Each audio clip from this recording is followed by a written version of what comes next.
much for joining us. And, I did a lot of research this week on Hyperdocs as well, because it's something I've done for quite some time. And as you Google, you quickly learn that it's not only K-12 heavy, it's like K-8 heavy, right? Like it's like lower level, lower grades. So what I wanted to do today is just kind of run through sort of some of the best practices that our colleagues in the K-12 world and a very few post-secondary folks do, give you some examples of my own Hyperdocs, and then maybe we can have time to have a quick conversation about these things. I'm really interested to hear if our faculty colleagues, Tara, Lori, Valerie, Angie, if you've used something like this before, or if you've seen any folks in your department using this, or if this is a new idea. So without further ado, I will go ahead and officially kick us off. Amy, did you have something? Yeah, I was just going to say that we have been using a Hyperdoc format in a couple of research projects as a way to compile all the things that the teachers need to know or the participants need to know and do, and where to access the information. So just to expand it, as we're thinking about not just from our teaching, but we're seeing uses as just a way to communicate with a group of people about whatever tasks we're needing to work for. So that's a great point, Amy. And I'm thinking about Laurie's comment last time when we were thinking about Google Sheets, that this can extend to faculty meetings and to other sort of gatherings of groups. So we'll think expansively then about this idea. I think I know most of you, but my name is Christy Goldsmith. I'm the Assistant Director of the Campus Writing Program. And our writing program is a writing across the curriculum program that really seeks to support writing intensive courses across all departments at the University of Missouri. I'm joined today by my lovely colleagues, Dr. Amy Lannon, who directs our program, Dr. Julie Burt, the coordinator of our program, Jackie Thomas, the project coordinator in all things communication. She's wonderful. You probably heard from her for this workshop. And Keisha Avery, who's having internet challenges, so we'll just pretend that she's waving. She is our graduate research assistant. Thank you all again for coming and spending a few minutes with us today. So in the chat, Julie has gratefully added the handout a couple times. So you're welcome to pull that up, because I think the first thing that I will do is teach you my most important Google trick, and that is how to save this for yourself for later. There's lots of material that you will not have a chance to look at right now. And so the way that I like to save Google Docs is I go to File, and then I go to Make a Copy. And that creates a copy of the Google Doc in my own Google Drive. As long as I'm signed in with my Gmail address, that will save it in my Google Drive, and it'll be mine for forever. If you don't have Google functionality quite yet, you can download a copy. And I know for sure if you download a PDF, the links will stick. I'm not 100% sure about Microsoft Word. I didn't check that. Julie thinks so. Thank you. I thought so too, Julie. So those are two ways to save this before you click out of the Zoom in the next 20 minutes when we're finished today. That will also allow you to be able to write on this. So if you just want to hit enter and take notes at the bottom of it, once you make a copy, you'll be able to do that as well. All right, let's just jump in then. The first thing that I wanted to say, and some of you who joined early heard me say this, is that I've done something like this Hyperdoc thing for 10 years. And I didn't know it had a name until Amy mentioned a name one day. And I was like, oh, that's the thing I do. That's neat. And then I did some research and realized, okay, I'm not really doing Hyperdocs. I'm doing like a Hyperdoc Lite, which is sort of like a introductory way to think about this. So what I wanted to do today is share with you a 5-minute synopsis of what I learned when I spent a day of Googling and reading research and resources around this, and then share with you what I've created as a continuum of Hyperdoc options. If you jump in and start to read the K-12 resources on Hyperdocs, you will probably be overwhelmed because they are beautiful, and no one is better at making a Google thing beautiful than like a 6th grade teacher. I worked with them this summer and they are fabulous at that, but it gets overwhelming. So I thought I'd show you kind of a continuum of where you can start and where you might like to end up. All right, well, in this first, and as you can see, by the way, as we go throughout this, everything that's in blue is linked. So I tried to practice what I preach and made a Hyperdoc for you to take with you to use as you will later. So 3 teachers in the K-12 world coined this term. And in this introductory module, that actually links to a Google Slides presentation that is beautifully done, really fascinating if you're interested in this. They define Hyperdocs, and I really like what they call them. They call them a digital lesson. So it can be a lesson or a unit, it can be small or large. But the idea is that it gives students a variety of media to consume, and then it also allows them to create something. So they create or they reflect or they connect. There's kind of a two-way way to engage with a hyperdoc. And as you start to look through the literature, you'll see that there are three sort of main philosophical components of hyperdocs. The first one is that hyperdocs help students really see the big picture. So in the College of Education world, we often talk about essential questions and enduring knowledge, right? Those things that we want our students to leave our classrooms remembering, 10 years down the road. And so the idea is that hyperdocs that are well organized help students both see the big picture, but also to zoom in onto the components of that big picture. And so rather than just being somewhere, I don't know if I included that quote, but somewhere I read, it's not just a list of links. I was like, oh, I think I have some of those. Rather than a list of links, it's a really intentionally structured piece to help students work through things at their own pace and in their own way. I like hyperdocs because they really are sort of a universal design for learning way to think about creating lessons, because they provide students multiple ways into the lesson. So they can bring their experiences and their strengths to the lesson and find a way into our content area. In doing so, they also allow for student choice. So I will show you one of my favorite hyperdocs that I created, where students get to choose what they're going to read and what they're going to listen to kind of make meaning around a topic.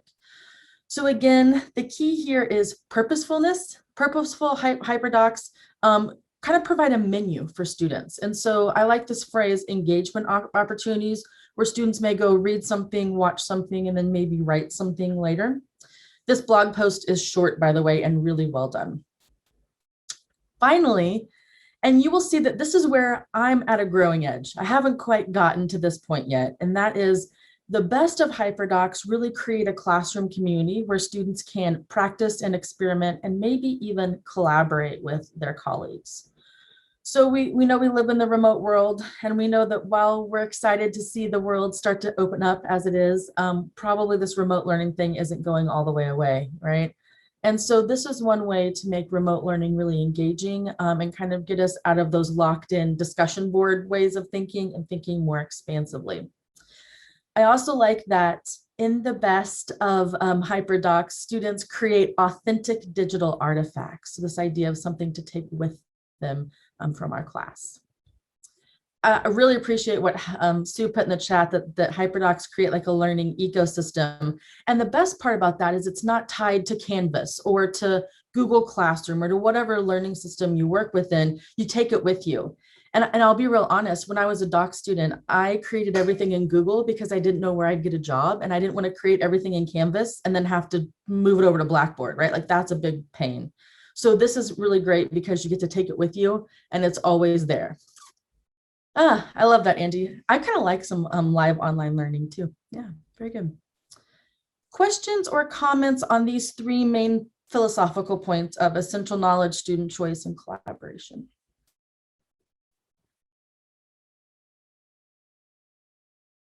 All right.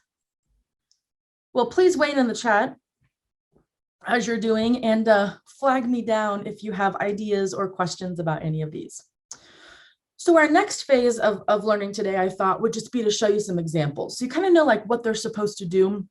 Here are some examples. And I will say, for Sue's benefit, these three examples are all ones that I've created, the first three, that I've used in a K-12 world. So I think I'll just pull each of them up, and I'm going to minimize you so I can't see faces very well for just a second, because I want to pull each of these up and show you a little bit about what I see hyperdocs being useful for.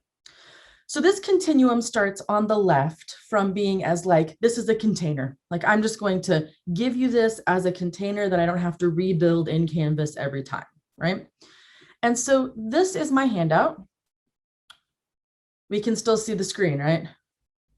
Yes, okay, I see Amy thumbs up, thank you. Sometimes when you go between links, you know how it is. So this is a handout that I actually use in my graduate writing class. And rather than have a rubric for this particular literature review assignment, I created a checklist. And so this is the first assignment they do in this class. And we know literature reviews are hard. This is a class of students across many disciplines. So there's like lots of definitions of literature reviews. And it also has a lot of folks who are learning academic English as they're writing in academic English. And so I wanted to provide them lots of opportunities for extra help if they needed it. So I won't read this all to you, but you can see that I've linked texts. I've linked some tidbits on useful APA subheading format. Here's one of our readings that I'm like, hey, remember, we read this. You might want to go back and check it out. A little bit about how a literature review can create an argument. So these are all things I've gone over in class already, but it's overwhelming when you have an hour and a half a week to throw information at folks. And so this is just a way to say, hey, remember, we have all these resources if you need them, because the goal is that they write a literature review that checks off all of these boxes. So is this a hyperdoc by definition? I mean, no, it's intentional. I chose these things so that they wrote a literature review that would be really effective and useful. But I think this is sort of the entry point, especially for us at the post-secondary level, because this seems easy and low stakes to make, right?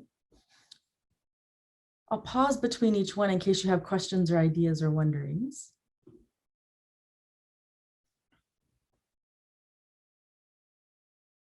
All right, so we'll move on down. The second one is my syllabus. So long ago, again, I was teaching, as we all did at one point in time at like 3 different adjunct universities. I taught high school while teaching at 2 different places. And so I realized that having the syllabus where I can go to it and click on all the links is actually more useful than the students being able to do that. It was really for me. And so I started making my syllabus as a one-stop shop. And then it got kind of out of control at this point. So note that I've taught this class since I started at Mizzou as a doc student, 7 years ago now, almost, something like that. And so it just keeps growing every year. So you don't have to like jump in with both feet. But one thing I wanted to show you is that I like to have a table of my course assignments, and I like to link all of the handouts within that table. So students almost never email me and say like, what was the requirement for that handout? Or that assignment, because they know it's linked within the table. So this is in my syllabus. And as I'm planning my course, I sort of put this together. I also link resources in there, but the really more powerful part is this is my course assignment, a schedule, I suppose. And so it starts at the beginning of the semester looking like, sorry, this makes you nauseous, I know, looking like this, right? These just blank pages. But then once we get into the semester, so here's what we did last night in my class. I link the slides, which I see that I need to do that. I haven't done that yet. I link the materials they need to fill out. If a reading or a handout is something that they have to read, I link that as well. And so I do not have to send those, check the syllabus emails, but, because I kind of find those to be mundane and, it makes us grumpy sometimes. And I also don't have to post things on Canvas a million times. When I first started doing this, I posted on Canvas pages and on my syllabus, but now students kind of are trained to know where to look. So that's what I call syllabus as one-stop shop. Questions or concerns? All right, this is my favorite one. So I read about choice boards this summer and I got out of control, which is sort of how things work in my world. I think I was probably supposed to be grading papers or, going to a meeting or something, and I did this instead. But so if you really want to get to do Hyperdocs as the way that they're supposed to be done, you almost have to do it within Google Slides. And the reason for that is that Google Docs, as we'll see here very shortly, they have a very limited way of you can make it pretty. Like you can only make it so pretty, but Google Slides, you can really make pretty. So let me show you, let me see if I can do it in the present mode so you can see it. So this is a choice board for my methods course. These folks are going to be English teachers. This is the semester before they student teach. And so we're sending them into the world, and I have 2 goals. I'm trying to get them to understand that text is more than written words on the page. And I'm also trying to get them to understand the historical systemic racism and prejudice and sexism behind the way that our schools run. And so I decided that I wanted them to listen to a podcast and read a piece. And so this is probably maybe not copyright perfect because I actually put the English Journal link here. So we will not post this on the internet, but it's for you all. They were required to choose one thing with eyeballs and then something, one thing with with an audio sign. And so students would read the piece, which was a pedagogical piece about what text can do, especially audio text, and then apply that to the other pieces. It was so much fun because all of these podcasts are on a topic, but they all have sort of different ways to get into that topic. So they loved that. And I learned that again from a K-12 teacher because they really know what they're doing on these things. This would be the closest thing that I've ever done to a legit Hyperdoc. If I wanted to add a second slide and then have them actually do some conversation on this, that would probably be the way that a Hyperdoc would really be used in the K-12 world, especially. So can I ask a quick question? Yeah, absolutely. Is that just on a Google slide? I mean, is that what you used for that? That's just on a Google slide. And I'll show you my tricks here as we look at like how to actually make it. And I made a Google slide. I put a table in there and I literally just filled the blocks with color and put images in there. That's all it is. It took me all summer to listen to all those podcasts, but it took me an hour to make that probably. So I'm happy to share with you how I did that too afterwards. I just don't want to get too into it and people be like, oh, this is too much. And then finally, this is the last one I'll show you. This one is not mine. This is beyond my current understanding. But this is what our students are coming to us having done in their K-12 classes. So I think it's useful to see. But check this out. Like, here's an explore link. Here's what to do. They jot some notes. They have a list to make. There's Google Maps. I mean, it's just really cool. And so this is what the best of Hyperdocs look like. Okay, so before we talk about how to actually make this, because it sounds like you're interested in learning a little bit about that, here's some quick tips. First of all, determining your objectives and choosing your media before you sit down is useful. I drafted this particular Hyperdoc on my iPad first, making sort of like a concept map, trying to figure out what I wanted it to look like. And then when I was ready to come to make it, it was quick to put that information in there. I also like that too much information is overwhelming. And so I really try to strip it down to what image or what few words can I include. That's been really useful for me thinking about how to create these. I also like them to be one page. So I like that I could fit this on one page, you know. The point about accessibility is important, I think. So to ensure accessibility, which means that screen readers can read our pieces out loud and they'll make sense to students, and students who might need visual aids can like access the links the way we want them to. You want to avoid putting click here or more, and instead linking the language as close to in text as you can. So I didn't put click here. I literally linked the words handout as container. And so screen readers know how to handle that. And then another tip that this link will tell you is that the fewer words you link, the better. So trying to link a short phrase is key. It's also fun to talk about how it affects your syntax when you're trying to think about what to link, right? That's a neat writing lesson. And then finally, I always teach students how to go through these because some students, you know, our honor students will want to try to read every link, and like it's not possible. That's not a thing that we can do in Hyperdocs. So teaching them how to navigate it physically, how to click on things, how to save it, but also how to interact with it in a way that makes most sense for them, because the student choice piece is key. And I wanted to share this quote with you from that blog that I really like, which is, it's like an itinerary, right? You can go down the highway if you don't have that much time and just pick the things you need, or you can meander around and take the back roads and really see what's interesting to you. And so I think that that's really powerful. Okay, so what I've linked here is the Google support site, but here, let me tell you just how I created this very quickly, and that will help you think about how I created the choice board too. So I learned from our National Writing Project friends that the best way to make a pretty Google Doc is to put tables in. So this is literally a table. So if you go to insert and table, that's all I've done here. I, of course, like to make everything black and gold because we're in Mizzou through and through here. And so the way that you can do that is when you click on your table, you can fill all the cells with different colors. So I just use these levels of gold. It's generally what I do. Sometimes some gray makes its way in there. So we can fill it or we can make it clear. I also like my tables to not have lines. So on line, oh, I see that question, Angie, that's interesting. We can talk about that shortly. So to get rid of the lines, I get rid of the lines here. I'm wondering, Angie, maybe you can tell me more about this, because I admit that accessibility is not my strong suit.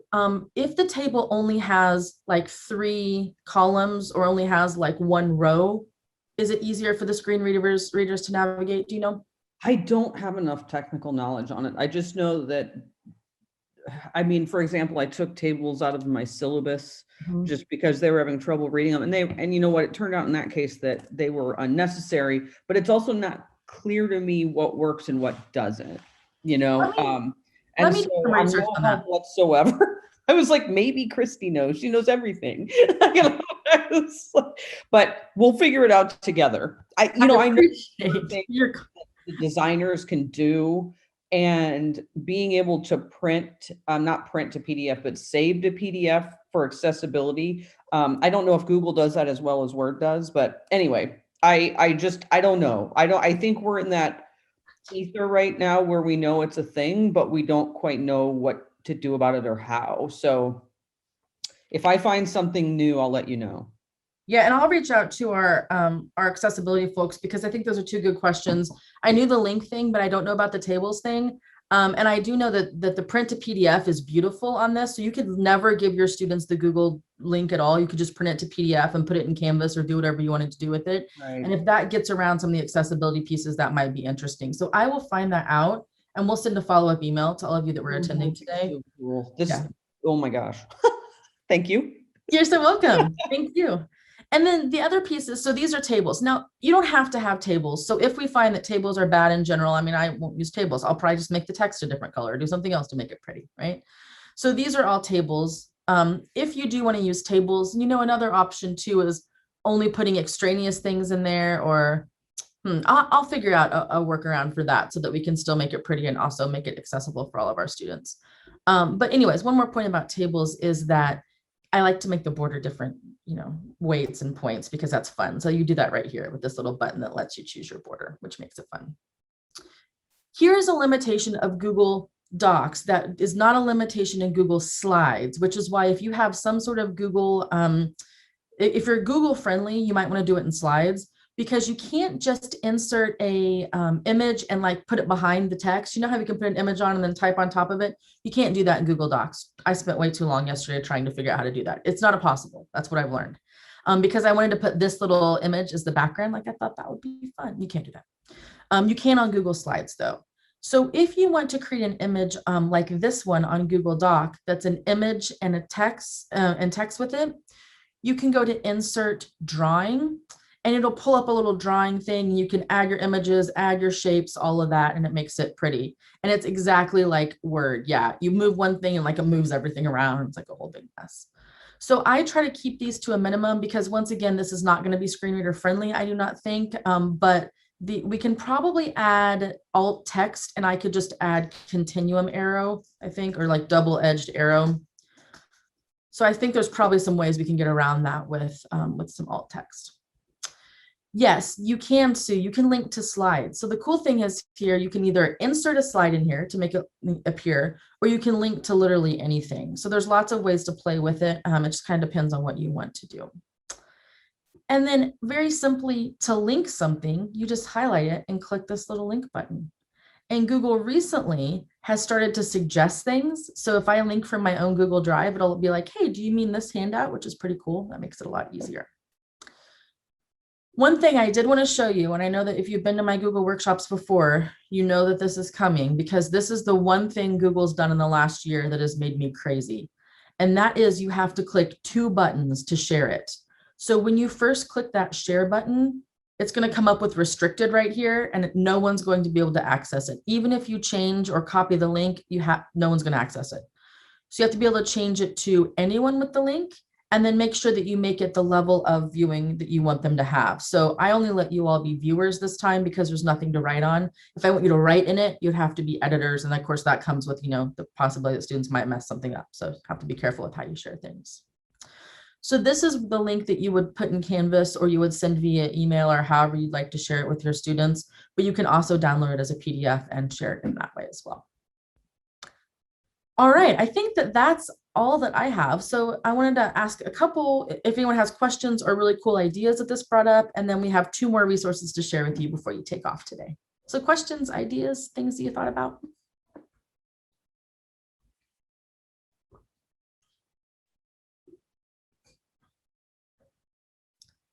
Has anyone done anything sort of like this? I think, I feel like I do some of this when within the slides that I do for my students, but then I give them the link to the slides and it's too many slides. They have said, oh, I have to go through all the slides to link on whatever. And also I realize I have a lot of buttons on there that say, click here or whatever, which I shouldn't do, but this seems so much more simple. I love all these ideas, make it all just in the syllabus. And then if they want the slides, they can link to the slides outside. We have two things to share with you. So the first is we've done 2 more of these. We've talked about Google Jamboard, which is so much fun. It is a new thing that Google added. It's like little sticky notes on an online whiteboard. It's so much fun. My students love it. And we also talked about Google Sheets. Julie taught us all about how to use Google Sheets as like fill-in tables. Super cool. Those are recorded there. The other thing is we have 1 more of these coming up if you are interested in thinking about Google Forms, which is kind of like informal surveys for all kinds of assessment checks. If you have to go, we know we want to be mindful of your time, but we'd love to hear any more feedback if you'd like to stick around. I had actually used, I didn't know it was called Hyperdoc, but I had to teach live synchronous in what was usually a face-to-face course in the fall. And I ended up, it was a policy processes class. And so when Ruth Bader Ginsburg passed away, I started like researching myself into the different processes. It's not like I memorize every single policy process there is. But what was really cool about it is I basically put it in a Google Doc just because I was like putting pieces together and it's the kind of work I want them to do. And what I realized was I pushed out the link and then they could, they could click on links while I was going through the process. And then what I realized is I was modeling what I asked them to do, which I had never really felt like I needed to do. Some of it with them, their graduate students, is to like throw them in. I mean, there is certain an element of it's all public information, go find it. I know it's there, so what ended up happening then is I was supposed to teach this face-to-face the whole semester in an auditorium, which is, horrible. And so what I've done is I do lecture early and we do small group and things like this on Thursdays. So anyway, like now that I have a word for it, I didn't know there was a word for what I was doing, but I don't think it's to a point where I'm always going to probably build in a few Zoom sessions for classes going forward because I want to be able to push this out to everybody. The other benefit that I found out, I thought, like when I'm lecturing in this way, and this is really more about being online synchronous, but if you do, if I do pass on lectures and stuff like that ahead of time, my international students, if they need to look up a term, can just boom, do it. You know what I mean? And that makes me think, I'm so glad you mentioned that because I had 2 quick things I wanted to say before everyone has to run off. And that is, this is the way to do the flipped classroom, which is exactly what you're saying here, that, giving the lecture first and then having time to talk about it. This is the way to do that. So students can actually engage with that in an interesting sort of authentic way. And then the second thing is, oh shoot, I lost it. You mentioned something. Oh, it'll come back. Anyways. International students, live links. The problem is it takes a long time for it to come back for me. Me too. Oh, that's what it was. It came back. Okay. So this idea of, you said building a few Zoom sessions, using technology when it's most appropriate and for its best purpose. So you might say today's a Zoom class because we're doing these things that really require the technological environment. And that's a key element of Hyperdocs too, right? Like we create a Hyperdoc for the thing that would most be usefully done with students being self-motivated inquiry, that they don't have to read everything and understand everything. So kind of choosing what we do this for. Yeah, that's really cool. Thank you. Thank you. Well, everyone have a great day. We will definitely send a follow-up email. I'll send you a link so you can play around with the choice board, and we'll also make sure to send this other, if Sue's fine with us sending this on the email as well, this other list of resources. Yeah, thanks so much for coming, everyone. Have a great day.